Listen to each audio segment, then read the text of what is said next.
Okay, good morning students. Today we are going to start that is chapter 1 to 3 introduction accounting. हमने already previous class में सारे theory को understand कर लिया था, उसके बाद जनरल स्टार्ट किए थे। ठीक है, तो आज क्या करते हैं, हम कुछ बेसिक ट्रांजेक्शन के बारे में अंडरस्टैंड कर लेते हैं, उसके बाद वापस से हम अपने जनरल चैप्टर में चले जाएंगे। एक बिजनेसमैन है जो, सबसे पहले तो आपको क्वेश्चन आता है कि व्हाट इज अकाउंटिंग, अकाउंटिंग होता क्या है। तब आप क्या बताएंगे कि अकाउंटिंग होता क्या है? Calculation. Meaning, what do you mean by accounting?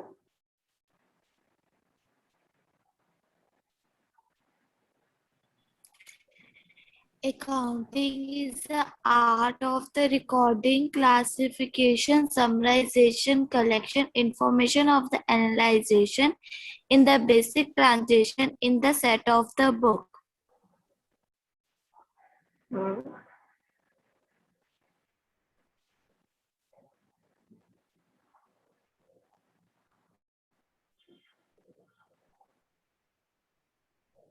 Okay, चलिए देखते हैं कि एक बिजनेसमैन है जो डेली बेसिस के ऊपर में बहुत सारी एक्टिविटीज परफॉर्म करता है और बहुत सारी रिलेटेड ट्रांजेक्शन को परफॉर्म करता है। तो एक बिजनेसमैन के लिए पॉसिबल नहीं है कि वो सारे ट्रांजेक्शन को माइंड में स्टोर करके रख सके। कोई भी एक नॉर्मल पर्सन भी जो डे टू डे ट्रांजेक्शन है उसको अपने माइंड में स्टोर करके नहीं रख सकता। एक ह्यूमन बीइंग का माइंड इतना शार्प नहीं होता कि बिजनेस से रिकॉर्डेड सारे ट्रांजेक्शन को इन ईयर तक सेव करके रख सके। अब क्योंकि बिजनेस में वो प्रॉफिट अर्न करना चाहता है और लास्ट में उसको ये भी पता करना है कि बिजनेस को प्रॉफिट हुआ है कि लॉस हुआ है, तो profit and loss find out करने के लिए उसको सारी ट्रांजेक्शन को एनालाइज करना पड़ेगा, देखना पड़ेगा कि बिजनेस के कितने एक्सपेंसेस हुए हैं, कितने इनकम हुए हैं, जो कि पॉसिबल नहीं है। ठीक है, अपने माइंड में रखना, किसी के भी बस में नहीं है कि ये इतने सारे जो ट्रांजेक्शन है स्टार्टिंग ईयर से लेके एंड ऑफ ईयर तक वो सारे ट्रांजेक्शन को अपने माइंड में रख सके। ठीक है, इसलिए इस प्रॉब्लम को सॉल्व करने के लिए उसको क्या करना होगा, हर एक ट्रांजेक्शन की रिकॉर्डिंग करनी होगी। इसी रिकॉर्डिंग को हम क्या कहते हैं, अकाउंटिंग कहते हैं। ठीक है, रिकॉर्डिंग, अकाउंटिंग। तो आई होप आप लोग अब देखेंगे कि सिंपली लैंग्वेज में हमको पता चल गया कि अकाउंटिंग होता क्या है। इसके कुछ मीनिंग भी आप लोगों को मैंने राइट डाउन करवाया था।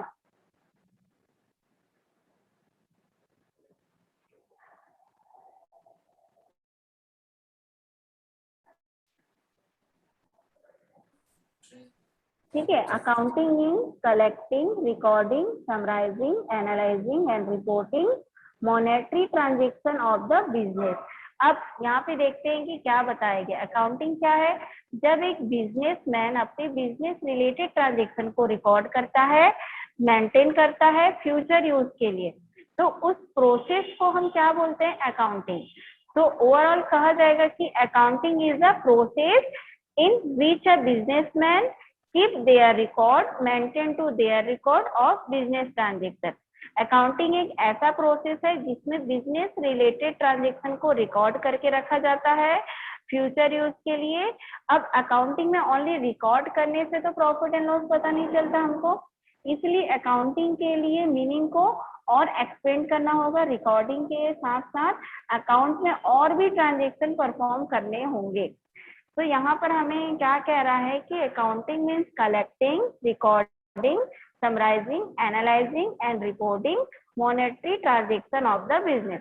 कलेक्टिंग मीन्स इंफॉर्मेशन कलेक्ट करना। ठीक है, कलेक्टिंग मीन्स क्या होता है, इंफॉर्मेशन कलेक्ट करना, बिजनेस रिलेटेड ट्रांजेक्शन को सबसे पहले कलेक्ट करना। तो accounting means collecting of next. अब देखेंगे नेक्स्ट आपको बताया गया रिकॉर्डिंग। पहले इंफॉर्मेशन कलेक्ट करना, उसके बाद बिजनेस रिलेटेड ट्रांजेक्शन को रिकॉर्ड करना। नेक्स्ट आता है आपका समराइजिंग। समराइजिंग करना मतलब उसको ब्रीफ में राइट डाउन करना, काफी डिटेल्स में। ठीक है, क्योंकि पूरे ट्रांजेक्शन को राइट डाउन करने से कोई भी बेनिफिट नहीं होता, क्योंकि अकाउंटिंग मीन्स कलेक्ट करना, रिकॉर्ड करना एंड समराइज करना। देन लास्ट आपका आता है एनालाइज करना, उसको डीप में स्टडी करना ताकि प्रॉफिट एंड लॉस जो फाइनल रिजल्ट है वो फाइंड आउट किया जा सके। ओके,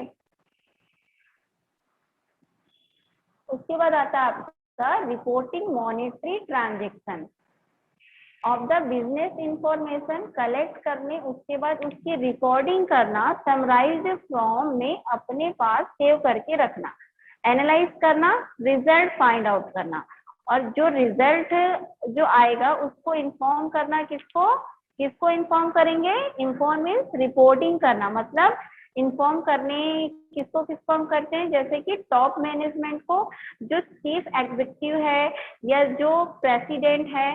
तो अकाउंटिंग एक ऐसा प्रोसेस है जिसमें बिजनेस रिलेटेड ट्रांजेक्शन को कलेक्ट किया जाता है, देन रिकॉर्ड की जाती है। क्लियर है? Yes, Yes, ma'am. ma'am.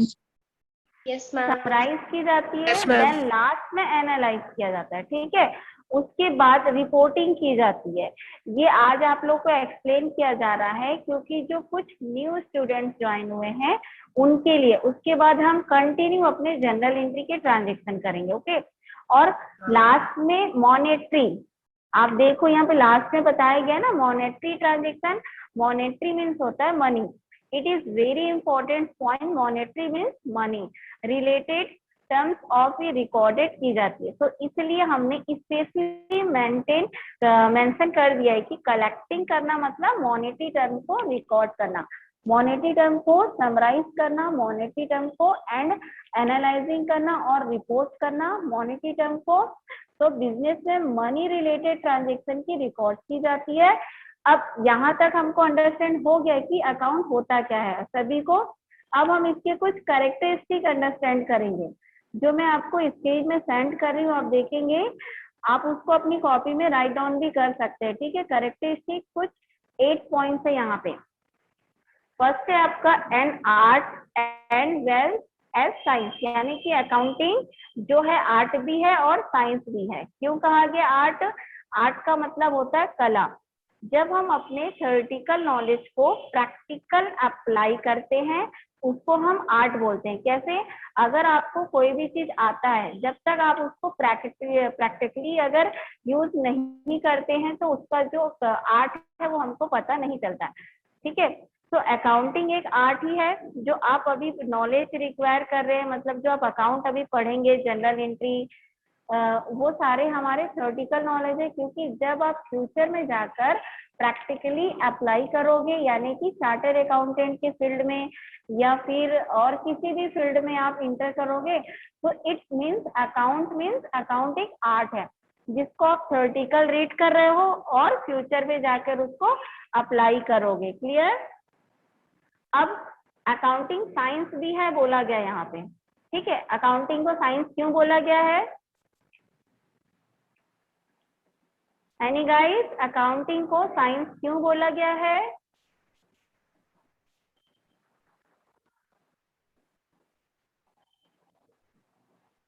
चलिए, अकाउंटिंग साइंस भी है, जैसे कि साइंस में कुछ प्रिंसिपल्स होते हैं, आप लोगों ने 10th तक अंडरस्टैंड किया है। प्रिंसिपल्स होते हैं, कुछ रूल्स होते हैं, जैसे लॉ ऑफ ग्रेविटी। तो वैसे ही अकाउंटिंग में भी कुछ प्रिंसिपल्स हैं, बनाए गए हैं जिनके ऊपर अकाउंटिंग बेस पर, क्योंकि जैसे साइंस में यूनिवर्सली एप्लीकेबल है वैसे ही अकाउंट में भी यूनिवर्सली एप्लीकेबल है। क्यों? क्योंकि अकाउंटिंग में भी अपने प्रिंसिपल्स हैं और रूल्स हैं। अभी जिन्होंने स्टार्टिंग से क्लास अटेंड किया है उन्होंने देखा होगा, हमारे जब जनरल हमने स्टार्ट किया था तो हमारे पास अकाउंट्स के रूल्स हैं जिसको हम अंडरस्टैंड करने के बाद ही हमने क्या किया था, जनरल एंट्री बनाना स्टार्ट किया था। ठीक है, तो नेक्स्ट पॉइंट है आपका only financial transaction are recorded. Next point, first point clear? Yes ma'am. Yes, ma'am. Second point, okay, second point only financial transaction are recorded. इसमें ओनली फाइनेंशियल ट्रांजेक्शन किए जाते हैं। फाइनेंशियल ईयर क्या है, कौन बताएगा? फाइनेंशियल ईयर जो 1 to- अप्रैल से 31 मार्च तक खत्म होता है। Very good. Calendar year first calendar जनवरी ईयर जो 1 जनवरी से 31 दिसंबर तक। वेरी गुड, ठीक है। अब जिन ट्रांजेक्शन को हम मनी टर्म में कर सकते हैं, रिफर करते हैं, उन्हीं को हम इसमें रिकॉर्ड करना होता है। इट मीन्स इसमें नॉन मॉनेटरी टर्म रिकॉर्ड नहीं किए जाते हैं। Okay, recording in term of money. Then यहाँ पे बताया गया है कि identification of business transaction means इसमें कौन से ट्रांजेक्शन होते हैं, आइडेंटिफाई किया जाता है, कौन से ट्रांजेक्शन को रिकॉर्ड किया जाता है, सिर्फ और सिर्फ बिजनेस ट्रांजेक्शन से रिलेटेड। जो पर्सनल यूज है, पर्सनल से रिलेटेड हम प्रॉफिट एंड लॉस नहीं निकाल सकते। अपने लिए जो खर्च करेंगे हम उसको बिजनेस में रिकॉर्ड नहीं करेंगे। अगर कोई ट्रांजेक्शन पर्सन है तो उसको हम अकाउंट में काउंट नहीं करेंगे, क्योंकि वो आपकी पर्सनल ट्रांजेक्शन है, बिजनेस से रिलेटेड नहीं है। ओके, तो नेक्स्ट पॉइंट है आपका क्लासिफिकेशन। अब क्लासिफिकेशन हमने वहां पे ऑलरेडी अंडरस्टैंड किया है, ठीक है, क्लासिफिकेशन, समराइजिंग एंड एनालाइजिंग। फिर भी इसको एक बार देखते हैं हम कि जो क्लासिफिकेशन है, अब अकाउंट में जितने ट्रांजेक्शन होते हैं उसको क्लासिफाई किए जाते हैं, ठीक है। क्लासिफाई किए जाते हैं करने का मतलब क्या होता है, डिफरेंट डिफरेंट कैटेगरी में डिवाइड किए जाते हैं और फिर रिकॉर्ड किए जाते हैं। क्लासिफाई का मतलब डिवाइड करना। बाद में क्या होता है कि जो परचेज से रिलेटेड ट्रांजेक्शन है उसको सेपरेट रिकॉर्ड किया जाता है, यानी कि जो परचेज के ट्रांजेक्शन है उसको परचेज बुक में किया जाता है। देन जो जितने भी ट्रांजेक्शन है आपके, जैसे कि सेल्स के हैं, परचेज के हैं, रिसीव्ड के, पेमेंट, तो ट्रांजेक्शन को अलग अलग इसलिए किया जाता है ताकि कंफ्यूजन मत हो कि कोई भी अमाउंट का हमें पता आसानी से इजी से चल जाए। तो इसलिए अकाउंटिंग का ये फीचर है, इसमें क्लासिफाई करने के बाद ही ट्रांजेक्शन किए जाते हैं। जो परचेज से रिलेटेड ट्रांजेक्शन है उसको परचेज बुक में, देन जो सेल्स के ट्रांजेक्शन के अकॉर्डिंग है उसको सेल्स बुक में। Clear? Yes, ma'am. Yes ma'am. Okay, next point summarising. अभी अभी हमने समराइजिंग का मीनिंग अंडरस्टैंड किया है। हमने इसका मतलब क्या होता है, जो भी रिकॉर्ड है उसको ब्रीफ में रिकॉर्ड किया जाता है, मतलब काफी डिटेल में। मीन्स अगर आपने परचेज किया है तो परचेज कौन सी है, या तो क्रेडिट होगा या तो कैश होगा। क्रेडिट मीन्स उधार, कैश मीन्स नगद। तो डिटेल में इसकी ब्रीफिंग करनी ही इम्पोर्टेंट होती है ताकि ट्रांजेक्शन का जो भी फाइनल रिजल्ट हो वो हमें इजी वे में पता चल सके। Clear? Yes, ma'am. Next point आता है आपका एनालाइजिंग। एनालाइजिंग करना मतलब डीप में स्टडी करना, और डीप में स्टडी बहुत जरूरी है क्योंकि हमें इंटरप्रिटेशन करना है। Interpretation means final result find out करना है।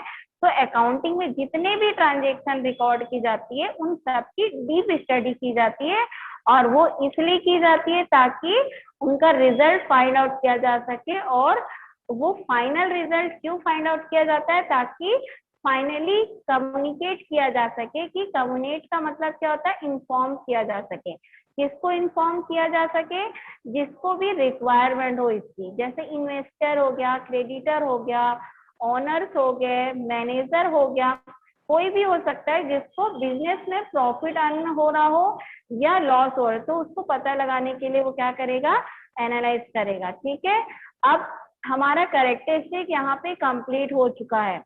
अगर जिन बच्चों को जैसे यहाँ पे नहीं क्लास अटेंड कर पाए हैं, 11th क्लास के ग्रुप में आपके रिकॉर्डिंग ऑलरेडी सेंड किया जाएगा, ठीक है, उससे आप वीडियो को देखकर अंडरस्टैंड करेंगे। अब ये पॉइंट तो हमारे यहाँ पे कंप्लीट हो चुका है, ठीक है। नेक्स्ट पॉइंट देखते हैं हम, अकाउंटिंग के objective. Okay, yes ma'am. Okay, चलिए नेक्स्ट देखते हैं। यहाँ पे स्क्रीन में आपको ऑलरेडी दिखाई दे रहा है कि objective of accounting. Objective means क्या होता है, अकाउंटिंग के हमको उसके रीजन बताना है। First point, to maintain the record of business transaction. ठीक है, फर्स्ट पॉइंट क्या है हमारा पास, To maintain the records of business transactions. Okay, to maintain the record of business transaction. तो फर्स्ट आपको एक्सप्लेन कर दिया गया था कि किसी भी पर्सन या किसी भी बिजनेसमैन के पास इतना शार्प मेमोरी नहीं होता है कि वो सारे ट्रांजेक्शन को सेव या रिकॉर्ड करके रख सके। तो फर्स्ट रीजन यही है कि हम सारे रिकॉर्ड और सारे ट्रांजेक्शन को मेंटेन करके रख सकते हैं फ्यूचर यूज के लिए। ठीक है, इसमें यही बताया गया है कि कोई भी एक नॉर्मल पर्सन हो या बिजनेसमैन हो, स्टार्टिंग ईयर से लेके एंड ईयर तक कोई भी ट्रांजेक्शन या फिर रिकॉर्ड को अपने मेमोरी में सेव करके नहीं रख सकता। ठीक है, सेकंड है आपका टू कैलकुलेट। तो एक्सप्लेन कर दिया गया है कि बिजनेसमैन कोई भी एक्टिविटी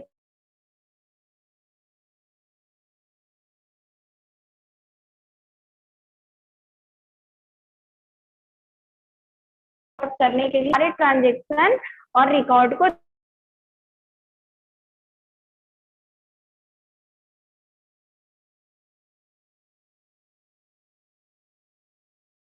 मैम कहाँ आपकी स्टिक वॉइस करना है।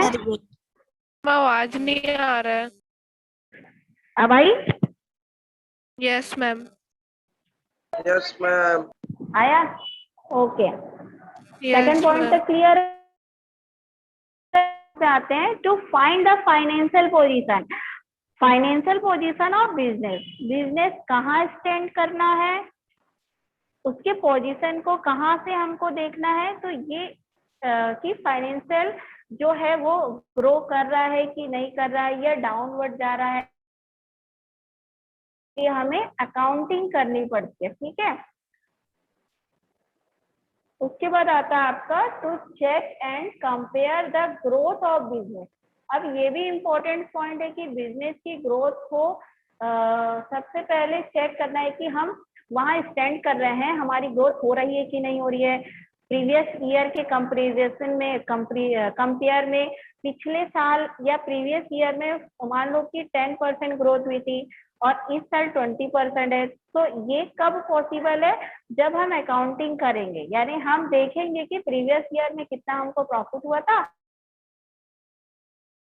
दोनों का कंपेयर करके हमको सबसे पहले चेक करना होगा कि हमारे बिजनेस में ग्रोथ हो रहा है कि नहीं। ठीक है, तो लास्ट ऑब्जेक्टिव क्या है आपका, to provide information to various parties.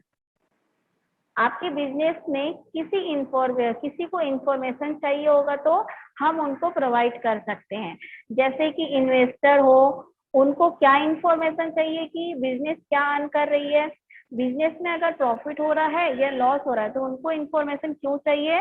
हो सकता है कि वो आपके बिजनेस में इन्वेस्ट करना चाहता हो, इसलिए ही आप क्या करेंगे, सारी इंफॉर्मेशन को वेरियस पार्टी में प्रोवाइड कर सकते हैं। क्योंकि हो सकता है जो पार्टीज है वो आपके बिजनेस में क्या करेगा, उसको इन्वेस्ट कर सकता है। ठीक है, यहाँ तक क्लियर है। अब जो इंट्रोडक्शन ऑफ अकाउंटिंग है, जो हमारा फर्स्ट चैप्टर था, ठीक है, वो कंप्लीट हो चुके हैं। इसके कुछ बेसिक टर्म से आपके वो भी हमने अंडरस्टैंड किया था। जो न्यू स्टूडेंट से एक बार सारे बेसिक टर्म को अंडरस्टैंड कर लेगा। अब सबसे पहले आप मुझे आंसर दीजिए कि what is stock, what do you mean by stock, क्या होता है स्टॉक।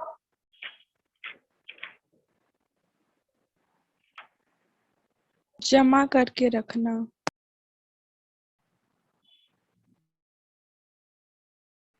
कौन बताएगा स्टॉक क्या होता है। मैम स्टॉक किसी भी गुड्स को अपने पास रखना और उसको सेल या परचेस करना। कोई और बताओ। मैम जो हमारा उस सीजन का मटेरियल बच जाता है उसे अगले सीजन में निकाल के जो उसे पहले से स्टॉक करके रखते हैं, पूरा जो जमा करके रखते हैं उन सबको हम स्टॉक कहते हैं। जमा करके रखते हैं बट उसको नेक्स्ट ईयर नहीं। इसका the term stock include the value of those goods which are purchase. Stock उन गुड्स को कहा जाता है जो आप परचेज करते हैं रीसेल के लिए। ठीक है, पर साल के एंड में यानी ड्यूरिंग ईयर के लास्ट में कुछ गुड्स बच जाते हैं। जब वो गुड्स बच जाते हैं तो उन्हें हम क्या कहते हैं, स्टॉक कहते हैं। क्लियर? Yes, मैम एक ma'am. बार और बताइए। देखिए, the term stock include the value of those goods which are purchase. इसका हिंदी में बताती हूँ कि स्टॉक उन गुड्स को कहा जाता है जो आप परचेज करते हैं, ठीक है, यानी सामान जो आप खरीदते हैं रीसेल के लिए, बेचोगे ना आप, कोई भी अगर सामान खरीद रहे हैं, गुड्स खरीदे तो हम क्यों खरीदते हैं? जब उसको सेल करने के लिए, ओके। पर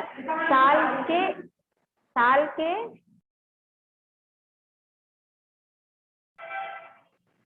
ओके, स्टॉक उन गुड्स को कहा जाता है जो आप परचेज करते हैं रीसेल के लिए, पर साल के एंड में, ड्यूरिंग ईयर, इस साल मान लो आप 1 जनवरी को कोई सामान परचेज कर रहे हैं और वो साल के एंड तक कुछ गुड्स बच जाते हैं, अनसोल्ड यानी बेचने से बच जाते हैं, तो उन्हें हम क्या कहते हैं? स्टॉक कहते हैं। Clear? Yes, ma'am.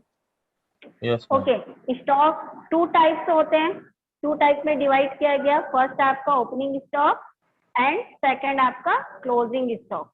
Opening stock क्या होता है?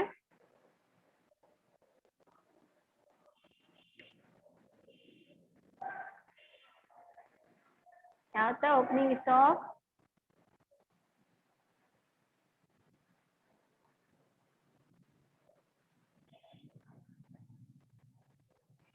पुराने बच्चे बता सकते हैं भाई। चलिए, ओपनिंग स्टॉक क्या होता है, एक एग्जांपल से समझते हैं। आपको स्क्रीन में कुछ दिखाई दे रहा है? 2016, 17, 17, 18? Yes, ma'am. Yes, ma'am. Suppose आपने, ठीक है, सपोज आपने 16, 17 में 2 लाख के गुड्स को परचेज किया है, ठीक है, ड्यूरिंग द ईयर, यानी इस ईयर आपने क्या किया, उसको 1,18,000 के गुड्स सोल्ड कर दिया। मतलब 2 लाख का आपने 16, 17 में परचेज किया और उसी ईयर में आपने क्या किया, उसको 1,80,000 को सेल कर दिया, ठीक है। अब साल के एंड में कितना बचा है? देखो यहाँ पे साल के एंड में 20,000 बच रहा है, Yes, ma'am. ठीक है। साल के एंड में उसके पास जो बैलेंस बच रहा है वो 20,000 है। तो जो 20,000 के गुड्स हैं ये हमारा क्या कहलाएगा? Closing stock. क्लियर? जो इस ईयर में आपने 2 लाख को परचेज किया, जिसमें आपने एक्सपेंस कितने को कर दिया, सेल कितने को कर दिया, 1,80,000, तो आपके साल के एंड में 20,000, तो ये हो गया हमारे पास closing stock. Clear? Yes, ma'am. Yes, ma'am. अब अब ओपनिंग स्टॉक को अंडरस्टैंड करते हैं। ओपनिंग स्टॉक ये तो हमारा क्या था? क्लोजिंग स्टॉक, ठीक है। अब ओपनिंग स्टॉक को समझते हैं। 2017 और 18, यहाँ 17 तक हमारे पास 20,000 बचा था। जब ये नेक्स्ट ईयर में आया, नेक्स्ट ईयर यानी कि 18 में आया, ये 16 का मान लो 17 में आया, ठीक है। 17 में जब ये जो बैलेंस आया है 20,000, तो ये क्या कहलाएगा हमारे पास? ओपनिंग स्टॉक कहलाएगा, क्योंकि ये जो गुड्स है नेक्स्ट ईयर भी काम आएंगे ना। अब ये जो क्लोजिंग स्टॉक है नेक्स्ट ईयर के लिए बनेंगे ओपनिंग स्टॉक, तो ये आपके होते हैं closing and opening stock. Clear? Yes, Yes, ma'am. ma'am. किसी को कोई डाउट है? Otherwise leave in the class. And आपको क्वेश्चन जो सेंड किया जाएगा उसको आप प्रैक्टिकली बनाकर मुझे सेंड करेंगे, ठीक है? Yes, ma'am. Yes, ma'am. General सभी को पता है। ट्रिक हमने जो किया था जनरल का, mute your Yes, mic. ma'am. अब यहाँ पे क्या बताया गया था, जनरल का मीनिंग क्या है? हमने जनरल, अभी तक तो हमने इंट्रोडक्शन ऑफ अकाउंटिंग पढ़ा, ठीक है। कुछ ट्रिक था जो मैंने आप लोग को बताया था कि recording the business transaction for accounting. General entry pass out करना मतलब रिकॉर्ड करना अपने बिजनेस ट्रांजेक्शन को, ताकि हम अकाउंटिंग कर सकें। क्योंकि जनरल एंट्री अगर रिकॉर्ड ही नहीं की जाएगी, अगर कोई भी बिजनेस ट्रांजेक्शन है वो रिकॉर्ड ही नहीं की जाएगी, तो हम क्या कर सकते हैं? फर्दर प्रोसेस नहीं कर। अगर आप लोग को जनरल अच्छे से समझ आ गया तब आप क्या कर सकते हैं, आगे के जनरल एंट्री को पास आउट कर सकते हैं, क्योंकि इसके बाद आपको लेजर बनाने हैं, लेजर में शिफ्ट करने हैं, उसके बाद ट्रायल बैलेंस बनाएंगे, लास्ट में आपका trading and profit and loss and balance sheet बनाएंगे। ठीक है, तो अकाउंटिंग पर्पस के लिए हम बिजनेस ट्रांजेक्शन को रिकॉर्ड करेंगे, तो इसी रिकॉर्डिंग को हम जनरल कहेंगे। ओके, ये हमारा बेसिक मीनिंग था। तो आप लोग को ऑलरेडी मैंने ये समझाया है, जो हमारे पास 3 रूल्स है उसमें के लास्ट रूल को अच्छे से आप लोग अंडरस्टैंड कर लेंगे। कौन सा लास्ट रूल?